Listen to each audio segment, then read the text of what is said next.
البوليزاريو تفاجئ فرنسا بعد الهزائم الدبلوماسية وتتظاهر أمام السفارة المغربية.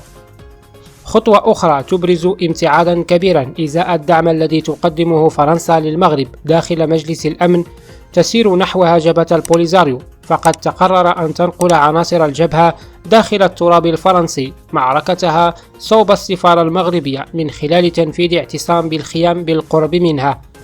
الاعتصام الذي ستتخلله وقفة احتجاجية يأتي قبيل الجولة الثانية من مفاوضات جوليف التي تقرر رسميا انعقادها في 21 و 22 مارس الجاري، وبعد انتقال عدوى الاحتجاجات من شوارع الجزائر إلى المخيمات التي من المنتظر أن تستجيب هي الأخرى لدعوات فاعلين متفرقين ينادون بأن يوازي تحرك الشعب الجزائري عمل على مستوى المخيمات في أفق أن تحمل مستجدات السياسة بالعاصمة الجزائر تغييرا في تندوف.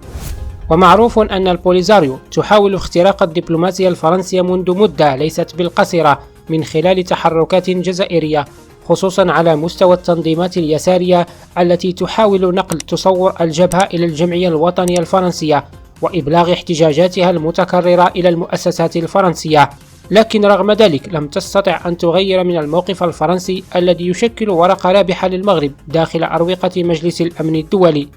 وفي هذا الصدد يرى خالد الشكراوي أستاذ الدراسات الإفريقية بجامعة محمد الخامس بالرباط أن عناصر جبهة البوليزاريو تتحرك على الدوام في فرنسا وإسبانيا وبريطانيا، فضلا عن تواجدها بتونس ومصر ومختلف الدول الداعمة للمغرب، لافتا إلى أن ذلك استراتيجية معتمدة من لدن الجبهة، لكنها لن تجدي نفعا على مستوى فرنسا. وأضاف الشكراوي في تصريح أن البوليزاريو شهدت تراجعات كبيرة على الصعيد الدولي، خاصة بعد إبرام العديد من الاتفاقيات بين المغرب والاتحاد الأوروبي، بالإضافة إلى بعض المواقف الصادرة عن الطرف الأمريكي التي ساندت فهم المغرب لقضية الصحراء. وأوضح الخبير في العلاقات الدولية أن التأثير الحقيقي على السياسة الدولية يأتي من جماعات الضغط، وهو أمر تعمل عليه الجزائر حيث تسعى إلى التأثير على متخذي القرار، مقللا من التظاهر والاعتصام أمام السفارة المغربية بباريس، فهم يحتجون حتى في شوارع عاصمة المملكة لكن دون جدوى.